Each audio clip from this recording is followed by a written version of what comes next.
भारतीय संविधानाच्या सलग 193व्या पुष्पामध्ये सगळ्यांचं स्वागत करतो.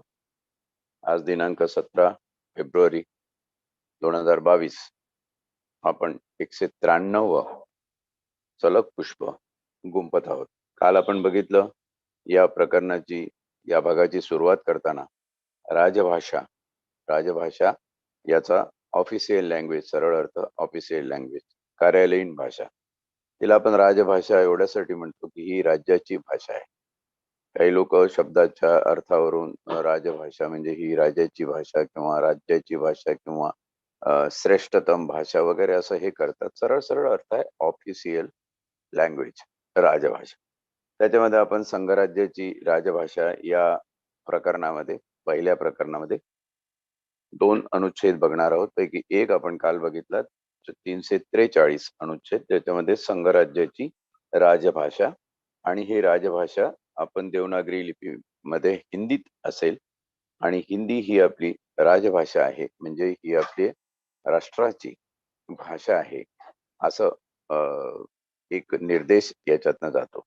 हिंदीच्या संवर्धनासाठी किंवा वेगवेगळ्या प्रांतामध्ये ज्या आपल्या भाषा डेव्हलप झाल्या, विकसित झाल्या, कालांतराने होत राहिल्या, त्याचा पण आपण आढावा घेतला. परकीय आक्रमण झाल्यानंतर सगळ्यात मोठं आक्रमण हे भाषेवर होतं, कारण भाषा हे प्रमुख साधन तुमच्या संस्कार आणि संस्कृतीचं असतं. प्रत्येकाला व्यक्त होण्यासाठी भाषा ही आवश्यक असते. मनुष्य प्राण्याला मिळालेली ही फार मोठी विश्व चैतन्याची देणगी आहे असं म्हटलं तरी अजिबात वावगं होणार नाही. कारण भाषा जर नसेल तर एक साधी कल्पना केली की कसे व्यवहार होतील, माणूस हा व्यक्त कसा होईल. शब्द हे माध्यम आहे व्यक्त होण्याचं, आणि ही व्यक्तता जी आहे ती कशी निर्माण होते त्याही बद्दल आपण काल बघितलं की कुठेतरी एखादी भावना, कुठेतरी एखादी संकल्पना, कुठेतरी एखादी गोष्ट मनामध्ये पहिला निर्माण होते आणि त्यातून शब्द प्रकटतात. हे शब्द त्याच परिसरामध्ये त्याच पद्धतीचे का प्रकटतात? कारण परिसर बदलला, भौगोलिकता बदलली, तर त्या भौगोलिकतेनुसार शब्दही बदलत जातात. म्हणून आपल्याकडे ज्या वेगवेगळ्या भाषा आणि विविधांगी भाषा, अगदी तामिळ पासून मल्याळम पर्यंत, मराठी पासून संस्कृत, हिंदी, गुजराती, पंजाबी, डोगरी, राजस्थानी, बंगाली वगैरे, हे सगळं आपण जेव्हा बघतो तेव्हा हे आपल्याला एक सौंदर्य याच्यातनं निष्पन्न होतं ना. प्रत्येक भाषेला तो एक इतिहास आहे, त्याची विकसित होण्याची एक पद्धत आहे. त्या पद्धतीने ह्या भाषा सगळ्या विकसित होत गेल्या. पर्शियनचं पहिलं आक्रमण आणि त्याच्यानंतर झालेली सरमिसळ, त्यानंतर मुघल साम्राज्यामध्ये उर्दू भाषेचं जास्त प्राबल्य. उर्दू ही भारतातच जन्मात आलेली भाषा आहे. रघुपती साहेचं उदाहरण मी त्याच्यासाठी काल वर्णन केलं आणि सांगितलं. त्याच्यामुळं ही आपली भाषा आहे. उर्दू ही भारतातली भाषा आहे. अनेक लोक धर्माच्या नावाने भाषेची वाटणी करून ही मुसलमानांची भाषा आहे किंवा इस्लामची भाषा आहे म्हणून ते भाषेत कशाला पाहिजे, आपण आपल्याच भाषेमध्ये हे करा, असे जे काही वादप्रवाद निर्माण करतात. तर इथं एक गोष्ट लक्षात ठेवली पाहिजे की आपला कालखंड, आपला काळ, ही प्रत्येक भाषा जगत असते. काही भाषा या कालखंडामध्ये लुप्त होतात, काही विकसित होतात. विकसित होणाऱ्या भाषांमध्ये जर बघितलं तर तुम्हाला इंग्रजी ही जगातली सगळ्यात जास्त विकसित झालेली भाषा आहे. त्याचं एक कारण असं आहे की तिला राजाश्रय पण होता. ज्या ज्या ठिकाणी ब्रिटिशाचं साम्राज्य, ज्याच्यावर सूर्य अस्त होत नसे असं साम्राज्य जगामध्ये होतं, तिथे तिथे इंग्रज गेले आणि तिथे ब्रिटिश लोकांनी आपल्या भाषेचा प्रचार प्रसार केला. त्याचबरोबर जे स्थानिक भाषिक होते, स्थानिक भाषिकांनी आपल्या भाषा सोडल्या नाही, त्यांनीही आपल्या भाषांचा विकास सुरू ठेवला.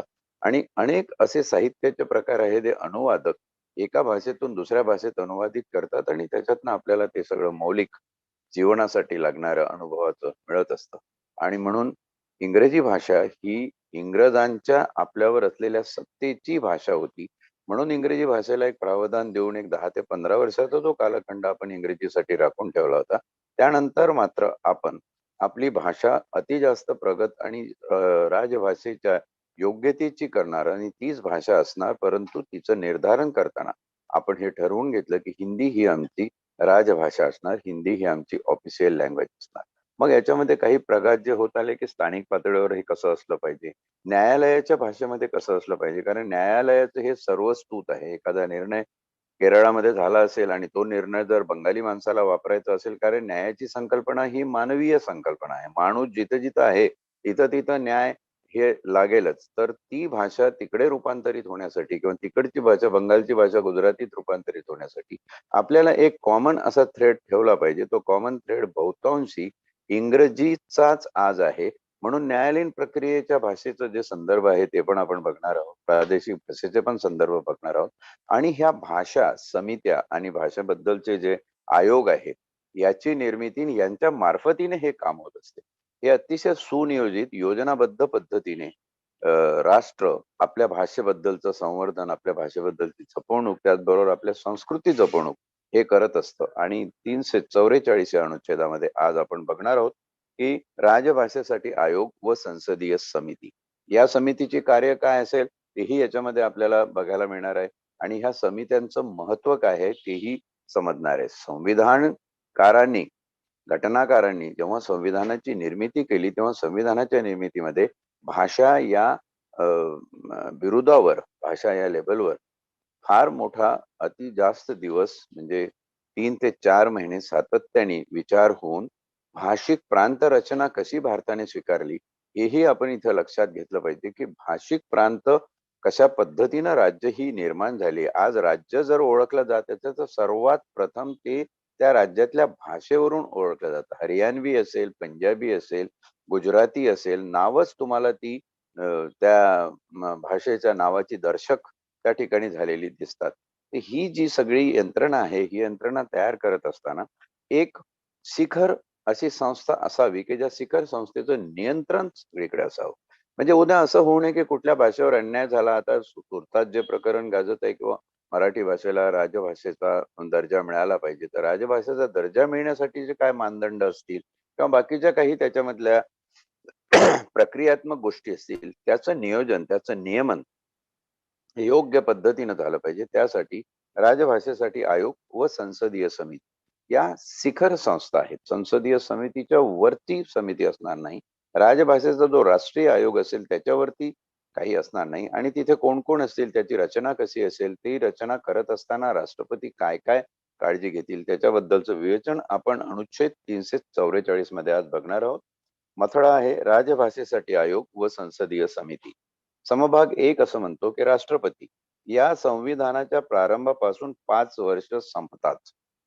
5 वर्षाची मुदत दिली आहे. ती कशासाठी दिली आहे की तोपर्यंत आपण 343 मध्ये इंग्रजी भाषेकडे ह्या कारभाराचं काम सोपवलेलं आहे की इंग्रजी भाषेमधून हे चालेल. परंतु 5 वर्ष संपतात आणि त्यानंतर अशा प्रारंभापासून म्हणजे 5 वर्षापासून 10 वर्ष संपतात. म्हणजे 5 ते 10 वर्ष ह्या कालावधीमध्ये कधीपासून स्वातंत्र्य मिळाल्यापासून संविधानाच्या प्रारंभापासून स्वातंत्र्य मिळालं 47 ला, संविधानाचा प्रारंभ झाला 1950 ला. आपल्याकडे जेवढे याच्यामध्ये प्रगत आहे ते संविधानाचा प्रारंभ असा आहे. म्हणजे खऱ्या अर्थाने 26 जानेवारी 1950 पासून आपण जे गणतंत्र झालो ते या ठिकाणी महत्वाचं आहे. स्वातंत्र्य आणि गणतंत्र, आपण गणतंत्र झालो तिथून 10 वर्षाच्या कालावधीमध्ये जे पहिले 5 ते दुसरे 5 याच्यामध्ये म्हणजे 6, 7, 8, 9, 10 या वर्षाच्या कालावधीमध्ये आदेशाद्वारे एक आयोग गठीत करील आणि अध्यक्ष व 8व्या अनुसूचित विनिर्दिष्ट केलेल्या निरनिराळ्या भाषांचे प्रतिनिधित्व. 8व्या अनुसूचीमध्ये सगळ्या राज्यांच्या, सगळ्या भारत देशाच्या विविध भागामध्ये बोलल्या जाणाऱ्या ज्या भाषा आहे त्यांची नावं आपल्या 8व्या सूचीमध्ये बघावी लागणार आहे. जेव्हा आपण अनुसूचींचा विचार करू तेव्हा आपण निश्चितपणे याच्यावर भाष्य करू. परंतु इथं म्हटलेलं आहे की निरनिराळ्या 8व्या अनुसूचीत विनिर्दिष्ट केलेल्या निरनिराळ्या भाषांचे प्रतिनिधित्व करणारे जे सदस्य राष्ट्रपती नियुक्त करील असे अन्य सदस्य मिळून तो आयोग बनलेला असेल आणि त्या आदेशाद्वारे आयोगाने अनुसरावयाची कार्यपद्धती निश्चित करण्यात येईल. आयोगाची कार्यपद्धती काय असेल ते आयोग ठरवेल. त्याच्यासाठी राष्ट्रपती ढवळाढवळ करणार नाही. राष्ट्रपतींचं काम की एक अध्यक्ष नेमून अशा प्रकारचा आयोग, संसदीय समिती निर्माण करायची ज्याच्यामध्ये सगळ्या भारतातल्या सगळ्या भाषेंचे प्रतिनिधी समाविष्ट असेल. म्हणजे जर एखाद्या भाषेचा प्रतिनिधी तिथे घेतला नाही तर त्या भाषेवर तो अन्याय होईल. त्या भाषेपुरती जी समग्र केंद्रीय व्यवस्था आहे किंवा त्या भाषेच्या विकसनासाठी जी यंत्रणा केंद्रीय स्थानी असली पाहिजे ते ठरवण्यासाठी त्या भाषेतला तो भाषिक असा सदस्य असला पाहिजे, ती काळजी राष्ट्रपती घेतील आणि अशा प्रकारे आयोग गठीत होईल. असा गठीत झालेला आयोग हे महत्वाचं आहे. त्याची कार्यपद्धती ही स्वतःची स्वतः ठरवेल आणि त्या कार्यपद्धती ठरवण्याचा अधिकार आयोगाचे जे तयार झालेलं मंडळ असेल, आयोगाला एक संचालक मंडळ असेल, त्या संचालक मंडळाचा अध्यक्ष हा प्रमुख असेल आणि त्यावरून सगळे चर्चा, विधी याचा विचार करून कार्यपद्धती आयोगाची संसदीय समिती ती ठरवल्या जाईल. अनुच्छेद 2 संघराज्याच्या शासकीय प्रयोजनाकरता हिंदी भाषेचा उत्तरोत्तर अधिक वापर. शासनाच्या प्रयोजनाकरिता शासकीय कामकाजासाठी पहिलं काम आयोगाचं काय असेल की हिंदी भाषेचा उत्तरोत्तर अधिक वापर. ज्या ठिकाणी हिंदी भाषा गेली नसेल, जिथे हिंदीचा वापर कमी होत असेल, त्या ठिकाणी उत्तरोत्तर हिंदी भाषेचा वापर जास्तीत जास्त करण्याचं प्रमुख कर्तव्य हे राष्ट्रीय भाषा आयोगाचं असेल, संसदीय समितीच भाषा समितीचं असेल. दुसरं आहे संघ राज्याच्या सर्व किंवा त्यापैकी कोणत्याही शासकीय प्रयोजनाकरिता इंग्रजी भाषेचा वापर करण्यावर निर्बंध. हे महत्वाचं आहे. आपण सुरुवातीला इंग्रजी भाषेला प्रावधान दिलं कारण अपरिहार्यपणे ती त्यावेळची प्रचलित भाषा असल्यामुळे एक 5-10 वर्ष तिला ठेवणं आवश्यक होतं. परंतु जिथे जिथे जसं जसं शक्य असेल त्या ठिकाणी इंग्रजी भाषेचा कमी वापर आणि हिंदी भाषेचा जास्त वापर करण्याचा प्रयत्न हा आयोग करेल, किंबहुना त्याप्रमाणे आयोग तसे आदेश जारी करेल. म्हणजे इंग्रजी भाषेवर निर्बंध आणि हिंदी भाषेचा उत्तरोत्तर विकास हे आयोगाचं प्रमुख लक्ष या ठिकाणी मानल्या गेलेलं आहे. तिसरं आहे अनुच्छेद 348 मध्ये उल्लेखिलेल्या सर्व किंवा त्यापैकी कोणत्याही प्रयोजनाकरिता वापरावयाची भाषा. अनुच्छेद 348 आपण पुढे बघणार आहोत, ज्याच्यामध्ये सर्वोच्च न्यायालय, उच्च न्यायालय व इतर न्यायालय इथे वापरली जाणारी भाषा. आणि हा फार महत्वाचा प्रांत आहे. न्यायिक व्यवस्थेमध्ये जेव्हा तुम्हाला स्थानिक भाषेपुरतं सगळं बघायचं असेल, तेव्हा स्थानिक न्यायालयांची, जिल्हा न्यायालय असतील, सत्र न्यायालय असतील, छोटी मोठी इतर ट्रायब्युनल्स असतील, त्यांची भाषा ही स्थानिक राज्याची भाषा असायला काहीच हरकत नाही. कारण स्थानिक भाषेच्या राज्याच्या स्थानिक भाषेचा सुद्धा विकास होणं तितकंच महत्वाचं आहे. म्हणून ती भाषा असली पाहिजे. परंतु उच्च न्यायालय, हायकोर्ट जर एका राज्याचा असेल आणि तिथे भाषेचा प्रश्न असेल, तर उच्च न्यायालयाने त्याचं काम कुठल्या भाषेत करावं? तर उच्च न्यायालयाने काही बाबतीत स्थानिक भाषेला महत्व द्यावं आणि जिथे उच्च न्यायालयाचं कार्यक्षेत्र हे राज्याच्या पलीकडे जाऊ शकतं. अनेक ठिकाणी असं होतं की एका राज्यातल्या उच्च न्यायालयाचा निर्णय न्यायिक व्यवस्थेमध्ये प्रमाण मानून दुसऱ्या भारतातल्या कुठल्याही न्यायालयामध्ये वापरला जाऊ शकतो. मग तो जर निर्णय बंगाली भाषेमध्ये असेल किंवा मराठी भाषेमध्ये असेल, तर त्याचं प्रतिरूपण, प्रत्यार्पण आपल्याला इंग्रजी भाषेमधून किंवा अशा एखाद्या कॉमन भाषेमधून करावं लागेल. आता मराठी भाषेमधलं जर समजा असं एखादं उदाहरण म्हणून आपण घेऊया की मुंबई हायकोर्टाने मराठी भाषेमध्ये असा एखादा निर्णय दिला, तो बंगालच्या उच्च न्यायालयामध्ये वापरावायचा आहे, तर त्यांना बंगालीतून इंग्रजीमध्ये ट्रान्सलेट करावं लागेल एकतर, किंवा मराठीतला जो आहे तो बंगालीमध्ये ट्रान्सलेट करावा लागेल. म्हणून कॉमन एक गोष्ट असावी न्यायिक व्यवस्थेमध्ये, न्यायिक निवाड्यामध्ये, न्यायाच्या निर्णयांमध्ये जे शब्द वापरले जातात, कदाचित त्या शब्दाचा अर्थ तितकी व्यापकता घेऊन आलेला नसेल, जेवढी बंगाली भाषेतली व्यापकता आहे तितकी मराठीत असेलच असं सांगता येत नाही. किंवा शब्दाचे अन्वयार्थ भाषेप्रमाणे बदलू शकतात, संदर्भ बदलू शकतात, तो शब्द कुठल्या अनुषंगाने वापरला गेलेला आहे ते बदलू शकतं. आणि म्हणून तिथे एक कॉमनॅलिटी, एक समान सूत्र, तेही मूल्यमापनाचं प्रमाण असलं पाहिजे. आणि म्हणून त्या ठिकाणी इंग्रजी जर भाषा ठेवली तर ही बंगाललाही चालेल, मुंबईलाही चालेल, महाराष्ट्राला, गोवा सगळीकडे ही भाषा चालू शकेल. आणि म्हणून अशा परिस्थितीमध्ये 348 अनुच्छेदामध्ये जे न्यायिक भाषेचं विवेचन दिलेलं आहे, त्याच्यामध्ये कुठली भाषा प्रमाण असावी, बहुधा ही इंग्रजीच आहे. त्यामुळे या ठिकाणी 348 च्या अनुच्छेदामध्ये न्यायिक व्यवस्थेची कुठल्या थरावर कुठली भाषा असावी, कुठला स्तर काय सांगतो आणि त्याप्रमाणे ती भाषा का असावी त्याचं विवेचन करून तशी भाषा तिथे ठेवण्याचं प्रयोजन हे राष्ट्रीय राजभाषा आयोगाचं असेल, त्या निमित्ताने गठीत केलेल्या संसदीय समितीचं असेल. तसंच सर्वोच्च न्यायालय, सर्वोच्च न्यायालयाची भाषा ही आजतागायत इंग्रजीच आहे. त्याचं कारण असं आहे की इंग्रजी मधले न्यायनिवाडे हे आपल्या सर्वांना अवगत होऊ शकतात, म्हणून प्रत्येक शाळांमध्ये आता याचा परिणाम आपल्या शिक्षण संस्थेवरती पण झालेला दिसतो. प्रत्येक शाळांमध्ये इंग्रजी हा एक कंपल्सरी विषय, काही काही ठिकाणी ऑप्शनल आहे, पण कुठल्या लेवल पर्यंत ऑप्शनल आहे त्या लेवल पर्यंत तो बघायला पाहिजे.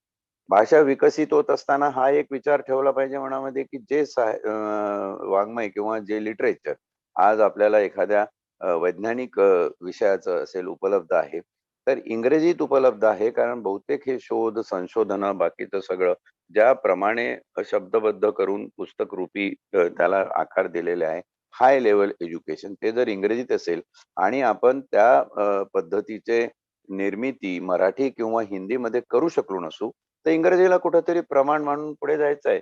याचा अर्थ आपण ते मराठी विज्ञान परिषदेचं काम जर बघितलं, तर याचा अर्थ आपण ते अनुवादित करत नाही किंवा मराठी भाषेला त्या दृष्टीनं संवर्धन करत नाही, असा होत नाही.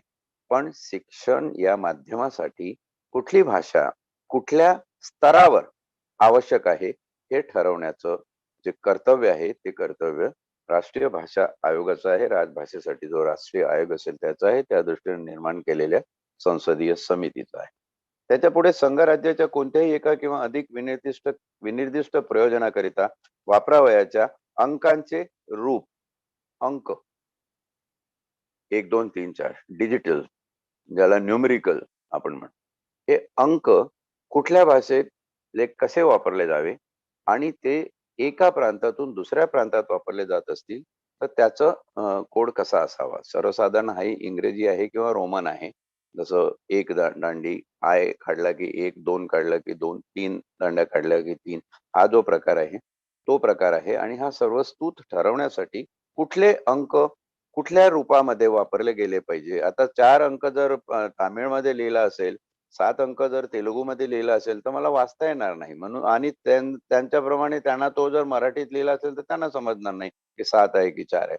म्हणून एक कॉमनॅलिटी या ठिकाणी निर्माण करण्यासाठी कुठेतरी एक कॉमन भाषा, आणि हे कोणी ठरवणार?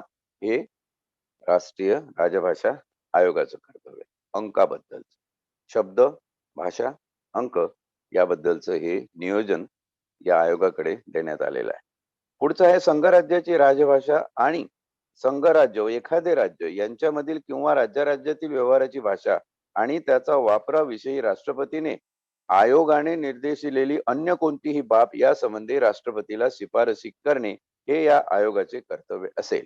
काही बाबतीत विशिष्ट बाबतीत काही तिढा निर्माण होणार असेल, जसं एखादं विशिष्ट डॉक्युमेंट हे आसाम आणि महाराष्ट्र किंवा पंजाब आणि गुजरात याच्यामधलं असेल, तर तिथं कुठल्या भाषेला प्राधान्य दिलं जाईल, कशा पद्धतीचं ते प्राधान्य दिलं जाईल. दोन्ही भाषा वेगळ्या ठेवून एखादी तिसरीच कॉमन भाषा जी सगळ्यांना स्वीकारार्ह असेल अशी भाषा वापरली जाईल, त्याबद्दलची शिफारस असा आयोग राष्ट्रपतींना करू शकेल आणि त्या शिफारसीनुसार राष्ट्रपती तसे आदेश निर्गमित करू शकतील. याच्या पुढचं अनुच्छेद 344 चा समभाग 3 असा म्हणतो, हा आयोग खंड 2 अन्वये आपल्या शिफारसी करताना भारताची औद्योगिक, सांस्कृतिक, वैज्ञानिक अभिवृद्धी आणि लोकसेवांच्या संबंधातील अहिंदी भाषी क्षेत्रामधील व्यक्तीचे न्याय मागणी हक्क व हितसंबंध योग्य प्रकारे लक्षात घेईल. इथे आपण 2 कॉलम बघूया की भाषेचा निर्णय, भाषेचा निवाडा किंवा कुठली भाषा कुठे वापरावयाची याच्याबद्दलचे निर्णय हे कशावर अवलंबून असतील. 2 जर कॉलम केले, एका तक्त्यामध्ये आपण औद्योगिक, दुसरं सांस्कृतिक, तिसरं वैज्ञानिक, अभिवृद्धी या 3 बाबी ठेवूया आणि दुसऱ्या कॉलम मध्ये लोकसेवाच्या संबंधित अहिंदी भाषिक क्षेत्रातील व्यक्तीचे न्याय्य मागणी हक्क. भाषा जर एखाद्या अहिंदिक भाषकाची वेगळी असेल हिंदीहून, तर त्या वेगळेपणामुळे त्याच्यावर अन्याय होणार नाही. एक तर त्याला हिंदीचं शिक्षण दिलं पाहिजे किंवा त्याच्या भाषेमध्ये हिंदीचं प्रतिरूपण करून त्याला दिलं पाहिजे, अनुवादन करून त्याला दिलं पाहिजे. त्याचे न्यायिक हक्क हे दुसऱ्या याच्यामध्ये येईल. व हितसंबंध व हितसंबंध इथे 2 कॉलम सांगितले. पहिल्या याच्यामध्ये औद्योगिक, सांस्कृतिक, वैज्ञानिक. मध्ये लोकसेवा, राज्यांच्या केंद्रांच्या सेवा आणि त्याचा संबंध हा तिथल्या मागणी हक्काशी, म्हणजे कुठलाही अन्याय होऊ नये, आणि हितसंबंध, दोन्ही राज्याचे, दोन्ही भाषेचे हितसंबंध सुद्धा जोपासले गेले पाहिजे. अशा वेळी काय शिफारसी करायच्या, कुठल्या बाबतीत कुठल्या करायच्या, हे ठरवण्याचे अधिकार आयोगाला असतील. इथं लोकसेवा हा संदर्भ महत्वाचा आहे. आपल्याला माहित असेल, जेव्हा IAS आणि IPS या सर्व्हिसेस आपण बोलतो, या सर्व्हिसेस मुळे देश एकसंघ हा देश एकसंघ राहण्यास फार मोठी मदत आपल्याला होते. अशा या केंद्रीय सेवा आहेत.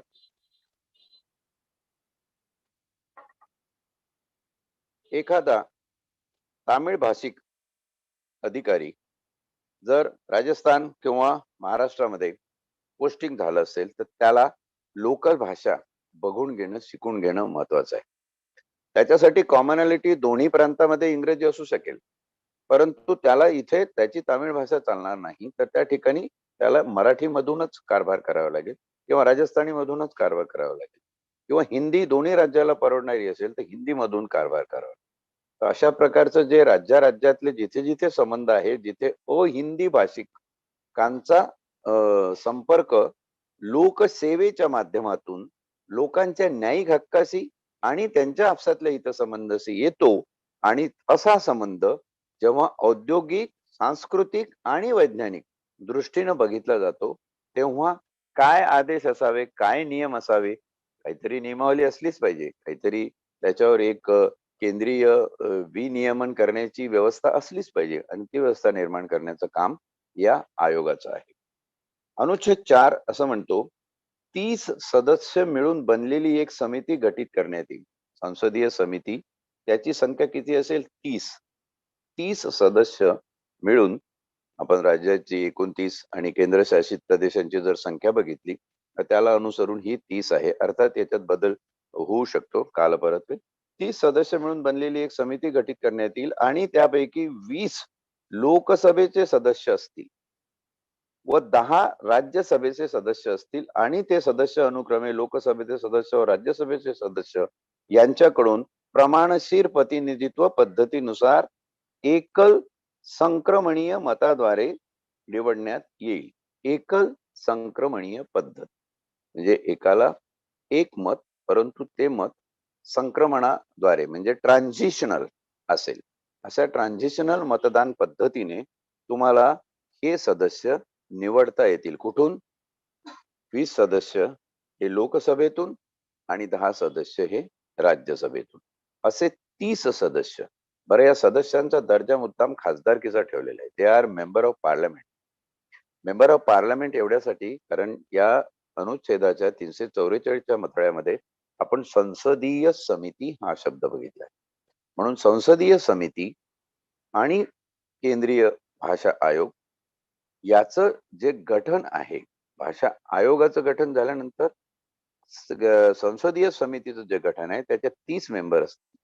30 मेंबर हे वेगवेगळ्या दोन्ही हाऊसेस मधून 20 आणि 10 अशा पद्धतीने निवडले जातील, आणि ती निवड ही करताना प्रत्येक भाषेला प्रतिनिधित्व मिळालं पाहिजे. अशा प्रकारे त्यांची मतदानाने निवड केली जाईल. एखादा राजस्थानी भाषिक असेल, एखादा गुजराती भाषिक असेल, तर त्याला तेवढीच चांगली हिंदी भाषा येते. गिरीश कर्नाडांचं बघितलं तर साधारण त्यांना 7 ते 8 भाषा अवगत होत्या. त्यांनी 7 ते 8 भाषांमध्ये साहित्य निर्मिती केली. तर हे संक्रमणीय म्हणजे तो माणूस हा एकाहून जास्त भाषेचं प्रतिनिधित्व करू शकेल, असाही त्या 30 सदस्यांमध्ये निवडला जाऊ शकतो आणि ही निवड झाल्यानंतर अशा सदस्यांची संसदीय समिती केंद्रस्थानी गठीत केली जाईल, जी समिती कुठल्या राज्यामध्ये कुठली भाषा, कुठल्या न्यायिक व्यवस्थेमध्ये कुठल्या भाषेचा वापर कुठल्या स्तरावर व्हावा हे ठरवण्याचं त्यांचं कर्तव्य असेल, त्यांना तेवढे अधिकार असतील. संवाद 5 पुढे असं म्हणतो की खंड 1 अन्वये गठीत केलेल्या आयोगाच्या शिफारशींची तपासणी करणे आणि त्यावरील आपले मत नमूद करणारा अभिप्राय राष्ट्रपतीस कळविणे हे समितीचे कर्तव्य असेल. अशा प्रकारे गठीत झालेली संसदीय समिती काय काय शिफारसी आहे, या शिफारसी कोणी केलेल्या आहे? शिफारसी आयोगाने केलेल्या आहे. या ठिकाणी एक लक्षात ठेवूया आपण की राजभाषा आयोग हा उच्च स्तरीय आहे. त्यानंतर संसदीय समिती, अशी संसदीय समिती आयोगाने केलेल्या शिफारसी ची तपासणी करेल आणि ही तपासणी होत असताना त्याच्यावर आपलं मत नमूद करून त्या मताचा एक निर्णय म्हणजे अभिप्राय राष्ट्रपतीस कळवेल, हे या समितीचं काम असेल. म्हणजे राजभाषा आयोग हा केंद्रस्थानी गठीत झालाय, त्याचा एक अध्यक्ष असेल, त्याच्याकडची काय काय कामं आहेत ते आपण संभाग 2 मध्ये बघितली. आता संसदीय समिती जी संभाग 3 मध्ये गठीत झालेली आहे, त्या संसदीय समितीचं जे कर्तव्य आहे, संसदीय समितीचं गठन कसं आहे ते आपण बघितलं, 30 सदस्यांचं. त्याच्यानंतर त्यांचं कर्तव्य काय आहे की आयोगाने केलेल्या शिफारशीची तपासणी करणे आणि तपासणी केल्यानंतर त्यामध्ये प्रत्येकाने आपलं मत नमूद करून सरतेशेवटी एक अभिप्राय काढणे, एक निर्णय अनुमान काढणे, त्याच्यावरून ते अनुमान राष्ट्रपतीस कळवणे हे या संसदीय समितीचं कर्तव्य आहे. समभाग 6 अनुच्छेद 343 मध्ये काही अंतर्भूत असले तरी खंड 5 मध्ये निर्देशिलेल्या अभिप्रायाचा विचार केल्यानंतर राष्ट्रपती त्या संपूर्ण अभिप्रायास किंवा त्याच्या कोणत्याही भागास अनुसरून निर्देश देऊ शकेल. अशा प्रकारे शिफारसी आल्यानंतर राष्ट्रपतीला जे निर्णय द्यायचे आहेत ते स्वातंत्र्य राष्ट्रपतीचं वेगळं आहे. शिफारसी आल्या त्या शिफारसी प्रमाणेच निर्णय दिला पाहिजे असं नाही, तर राष्ट्रपती त्याच्यामध्ये योग्य ती तपासणी परत त्यांच्या स्तरावर करून घेऊन त्या शिफारसींचा विचार करून त्याच्यावर आदेश किंवा निर्देश जारी करतील. आणि असे आदेश जोपर्यंत राष्ट्रपतीच्या सही शिक्क्यानिशी निर्गमित होत नाहीत तोपर्यंत त्या आदेशांची पूर्तता किंवा ती पर्टिक्युलर भाषा त्या पर्टिक्युलर राज्यासाठी, राज्यातल्या औद्योगिक व्यापारासाठी, राज्यातल्या सांस्कृतिक देवाणघेवाणीसाठी, राज्यातल्या वैज्ञानिक अदलाबदलीसाठी वापरली जाणार नाही. म्हणजे भाषेमध्ये अजिबात सरमिसळ, गडबड, अनर्थ निर्माण होऊच नये कुठल्या बाबतीत, त्यासाठी आपल्या संविधानाने अतिशय काळजीपूर्वक ही यंत्रणा, ही योजना केलेली आपल्याला आपल्या संविधानामध्ये दिसते. भाषा हे व्यक्ततेचं माध्यम आहे. जोपर्यंत माणूस व्यक्त होणार नाही, त्याच्या भाषेतून ते राज्य व्यक्त होणार नाही, तोपर्यंत ते राज्य काय म्हणतंय हे कोणाला कळणार नाही. आणि हे कळून घेण्यासाठी जे एक आंतरराज्यीय माध्यम असलं पाहिजे, त्या माध्यमाचं नियोजन कसं असलं पाहिजे, कुठली समिती कुठलं काम करेल, समिती सदस्य कोण असतील, त्यांचे अधिकार काय असतील, आयोगाच्या शिफारशी काय असतील, सरतेशेवटी राष्ट्रपतीकडे ह्या सगळ्या कामाचा गुंता एक निर्णायक अधिकारी म्हणून सोपवलेला आपल्याला संविधानामध्ये दिसतो. 2 भाग 17 मधलं प्रादेशिक भाषांबद्दल भाष्य करतं, त्याचं विवेचन आपण बघूया. अनुच्छेद 345 राज्याची किंवा राज्याच्या राजभाषा, official language of the state.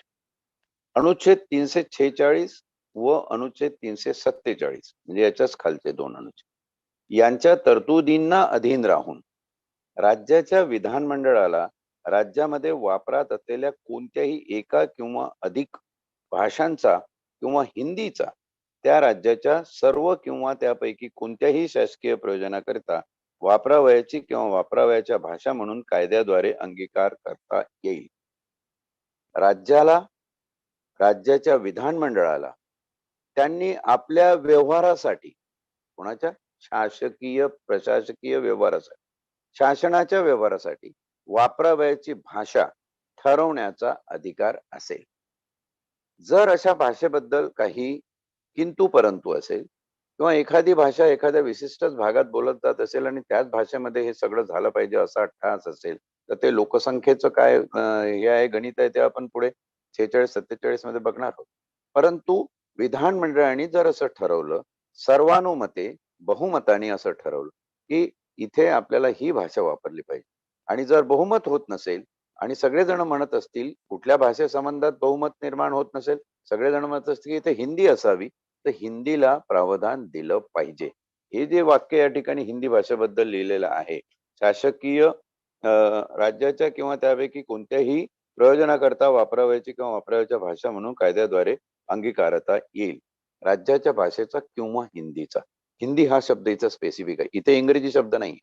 म्हणजे जर तुम्हाला पर्यायी भाषा कुठली हवी असेल, राज्यातली तुमच्या विविध भागामध्ये बोलल्या जाणाऱ्या भाषांपैकी कुठली भाषा वापरायची नसेल, तर तुम्ही हिंदीला प्राधान्य देऊ शकता. जे मध्य प्रदेश, झारखंड या ठिकाणी उत्तर प्रदेश ठिकाणी आपल्याला लक्षात येतं, की हिंदी भाषेला तिथे प्राबल्य दिलेलं आहे. त्यांच्या वेगवेगळ्या भागामधल्या स्थानिक भाषा आहेतच.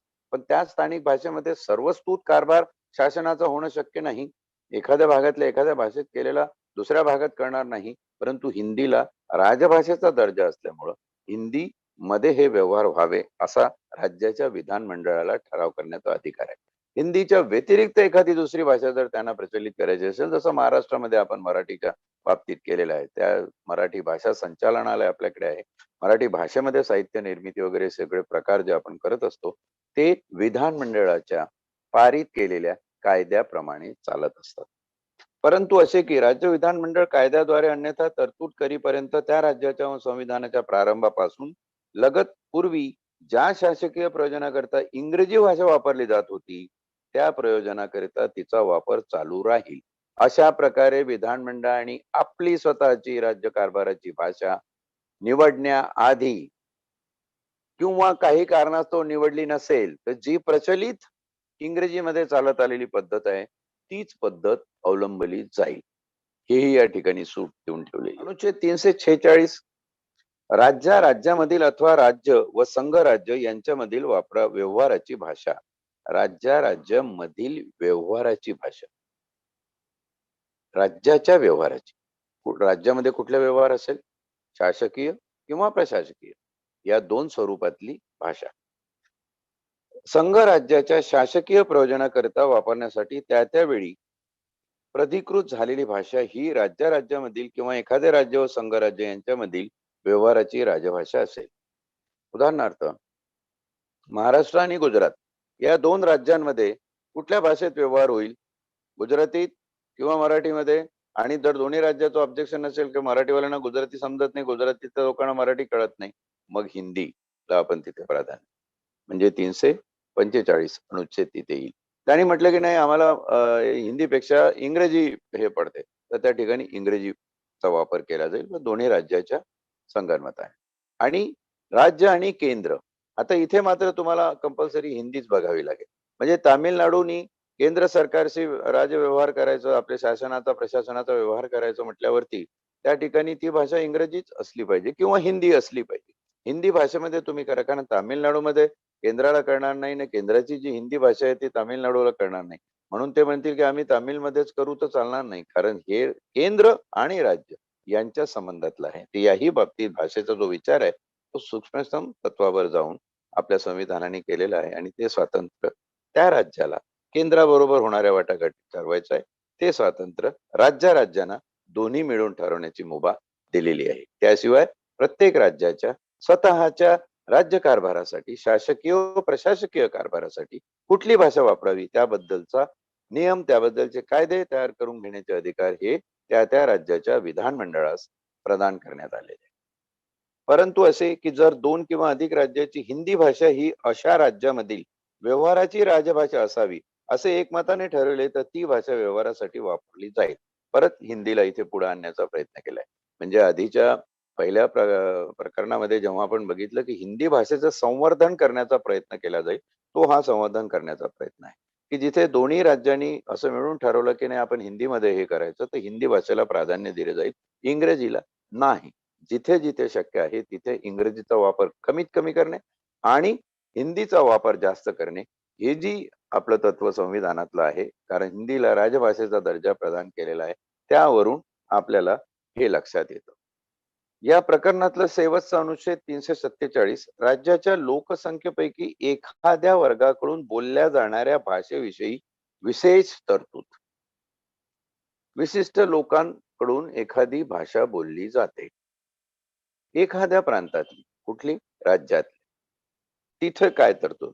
भाषेच्या वापरास मान्यता मिळण्याबाबत मागणी केली गेल्यावर जर एखाद्या राज्यामधील लोकसंख्येपैकी पर्याप्त लोकांची, पर्याप्त लोक म्हणजे मेजर पर्सेंटेज, पर्याप्त लोकांची तिच्याकडून बोलल्या जाणाऱ्या कोणत्याही भाषेच्या वापरास त्या राज्याकडून मान्यता मिळावी अशी इच्छा आहे याबद्दल राष्ट्रपतीची खात्री झाली तर तो विनिर्दिष्टित करील अशा प्रयोजनाकरता त्या राज्याच्या सर्वत्र किंवा त्याच्या कोणत्याही भागात अशा भाषेला अधिकृत रित्या मान्यता मिळावी असा निर्देश तो देऊ शकेल.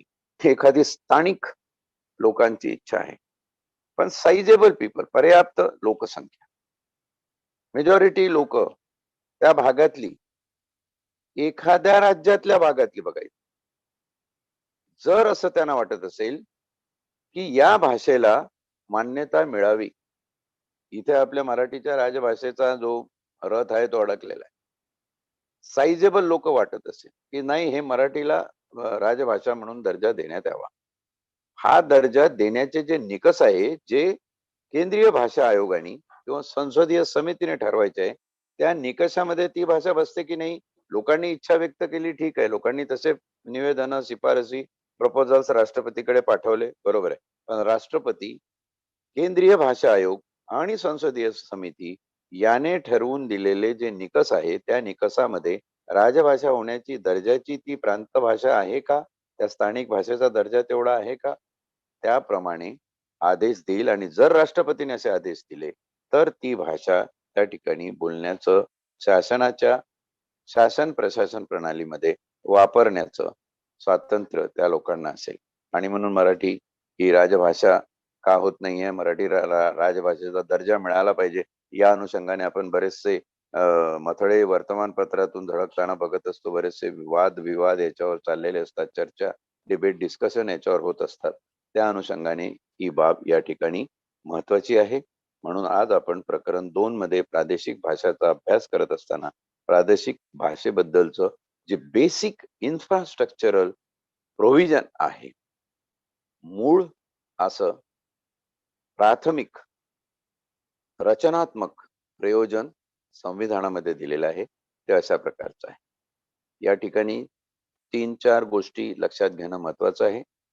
राज्याची स्थानिक भाषा, त्या भाषेत बोलले जाणारे लोकसंख्या, राज्याच्या विधानमंडळाला असलेले अधिकार, त्यानंतर केंद्रीय स्तरावर भाषा आयोगाला असलेले अधिकार, संसदीय समितीला असलेले अधिकार आणि सरतेशेवटी राज्यांमधले संबंध, राज्याचे केंद्रांमधले संबंध आणि राष्ट्रपतींना या ठिकाणी आदेश देण्याची मुभा देऊन संविधानाने हा बहुभाषिक कॉम्प्लेक्स, बहुभाषिक जो तिढा आहे तो सोडवून त्यातून फार रीतसर मार्ग काढण्याचा कायदेशीर प्रयत्न केलेला आहे.